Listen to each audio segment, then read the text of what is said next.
नमस्कार, ब्रेकफास्ट बिना ब्रेक की करते हैं शुरुआत। मैं हूं बरखा शर्मा। किसानों के मुद्दे पर आज फिर सरकार के नुमाइंदे किसानों से बातचीत करेंगे। दोपहर 2 बजे होगी बैठक। सरकार और किसानों के बीच आज उन मुद्दों पर होगी बात जहां दोनों में नहीं बन पाई थी सही। 8 दिसंबर को भारत बंद की तैयारी में जुटे हैं किसान। देश भर में किसानों के सभी संगठन होंगे शामिल। भारत बंद की तैयारी के तौर पर आज किसान दिखाएंगे कड़े तेवर। अलग अलग शहरों में पीएम का फूंक सकते हैं पुतला। आर पार की लड़ाई के मूड में किसान। आज फरीदाबाद से दिल्ली कूच करेंगे किसान। किसान आंदोलन पर आरजेडी नेता तेजस्वी यादव ने कहा कि कृषि सेक्टर को निजी हाथ में सौंप रही है सरकार। एमएसपी पर सरकार किसानों को भरोसा दे। नोएडा दिल्ली जिला बॉर्डर पर किसानों का हंगामा। दिल्ली कूच करने के लिए बैरिकेडिंग तोड़ने की कोशिश।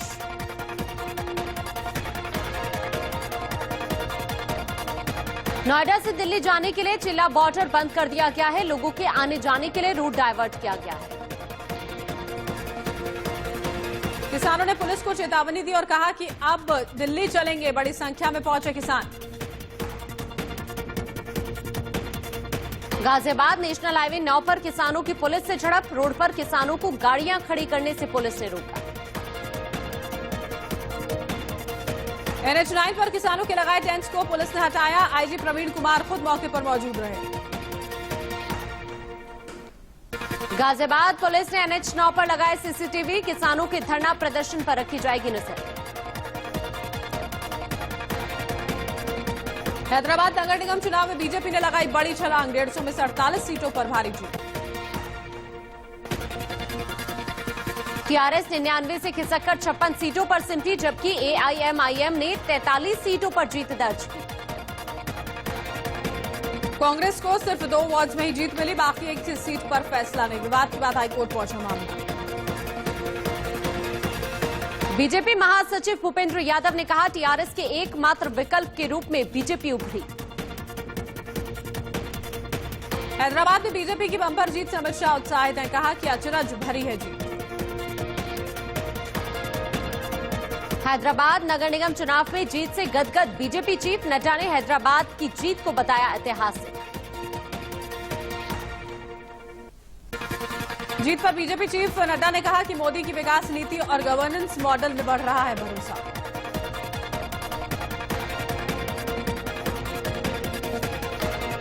सीएम योगी आदित्यनाथ ने किया ट्वीट। कहा पीएम मोदी के नेतृत्व में भरोसा जताने के लिए भाग्यनगर की जनता का धन्यवाद।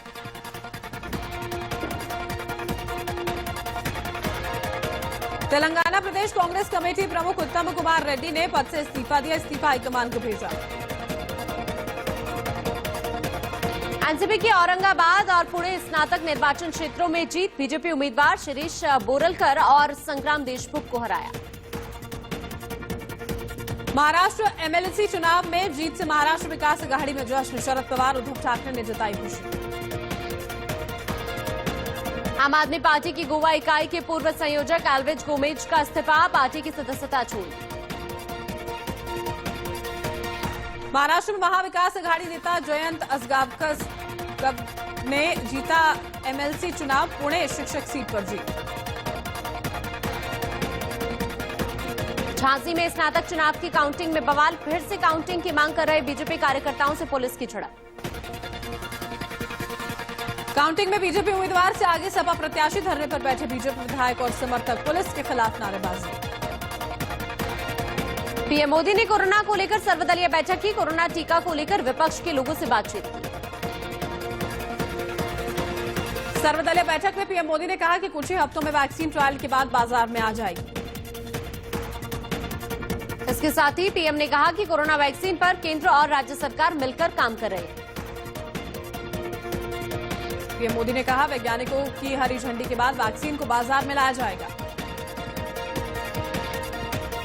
इसके साथ ही पीएम मोदी ने कहा कि वैक्सीन की कीमत लागत नहीं, लोगों की स्वास्थ्य को ध्यान में रखकर तय किया जाएगा।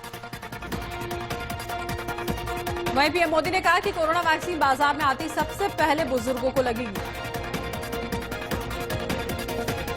पीएम मोदी ने लोगों से मास्क लगाने और सोशल डिस्टेंसिंग का ख्याल रखने की अपील की। कोरोना पर हुई सर्वदलीय बैठक में डीएमके ने किया विरोध। डीएमके ने प्रेजेंटेशन सिर्फ हिंदी में होने पर आपत्ति जताई। कांग्रेस नेता राहुल गांधी ने पीएम मोदी के सर्वदलीय बैठक पर कहा, पीएम मोदी बताए कि सभी भारतीयों को कब तक मुफ्त कोरोना वैक्सीन मिलेगी। देश में कोरोना की रफ्तार जारी। पिछले 24 घंटों में 36,595 मरीज आए सामने। 24 घंटे में देश में 540 लोगों की मौत हुई। मौत का कुल आंकड़ा 1,39,188 तक पहुंचा। देश में कोरोना के अब तक 95,71,000 से ज्यादा केस सामने आ चुके हैं। इनमें से 4,16,000 से ज्यादा एक्टिव केस। दिल्ली में कोरोना से अब तक 5,86,000 से ज्यादा लोग संक्रमित हो चुके हैं, जबकि कोरोना से ठीक होने वालों की संख्या भी 5 लाख के पार है। दिल्ली में कोरोना का कहर जारी है। पिछले 24 घंटों में 4,067 नए मामले सामने आए। 73 की हुई मौत। महाराष्ट्र में कोरोना संक्रमित मरीजों की संख्या 18,42,587 तक पहुंची। यहां कुल 47,000 से ज्यादा लोगों की अभी तक कोरोना से मौत हो चुकी है। महाराष्ट्र में पिछले 24 घंटों में कोरोना के 5,229 पॉजिटिव केस मिले। 127 लोगों की गई जान।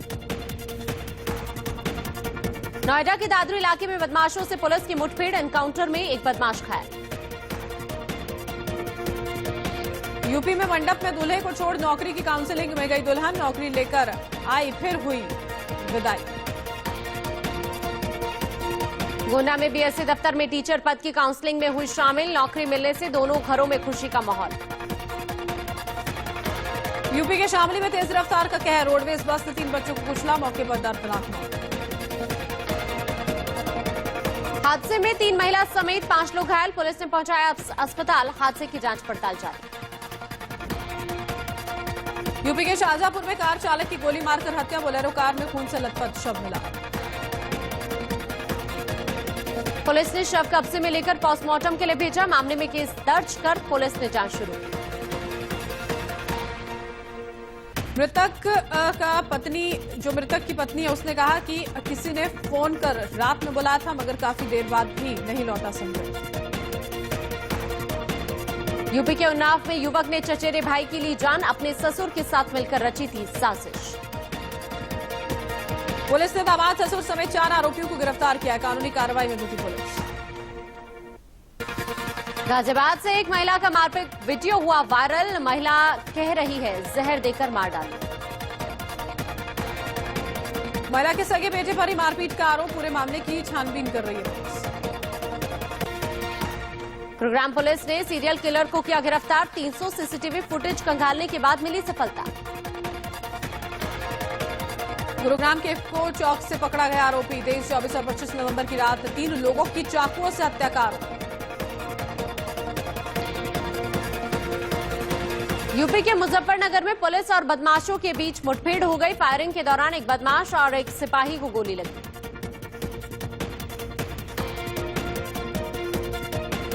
मराठा आरक्षण पर स्टे के खिलाफ याचिका पर सुप्रीम कोर्ट में 9 दिसंबर को सुनवाई। महाराष्ट्र सरकार के आदेश पर सुप्रीम कोर्ट ने लगाया था स्टे।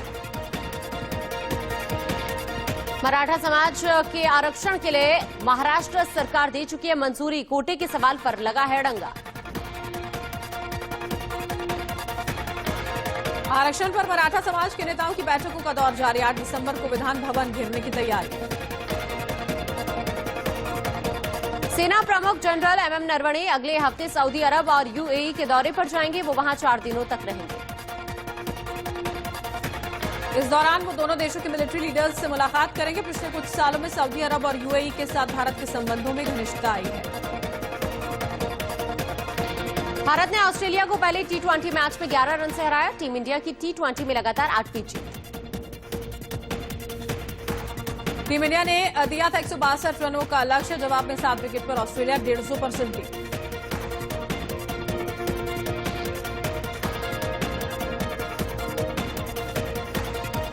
चहल और नटराजन ने झटके 3 विकेट। मैच के हीरो बने रविंद्र जडेजा और केएल राहुल। एचडीएफसी बैंक पर सख्ती पर बोले आरबीआई गवर्नर। कहा डिजिटल बैंकिंग में लोगों का भरोसा बनाए रखने के लिए एक्शन जरूरी।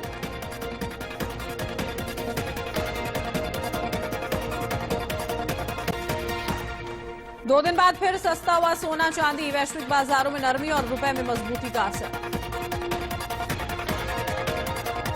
डॉलर के मुकाबले रुपए में 16 पैसे की मजबूती, कल 73 रुपए 77 पैसे प्रति डॉलर पर पहुंचा रुपया। दुनिया भर में कोरोना से अब तक 6 करोड़ 7 लाख से ज्यादा लोग संक्रमित हो चुके हैं। 15 लाख से ज्यादा लोगों की गई जान।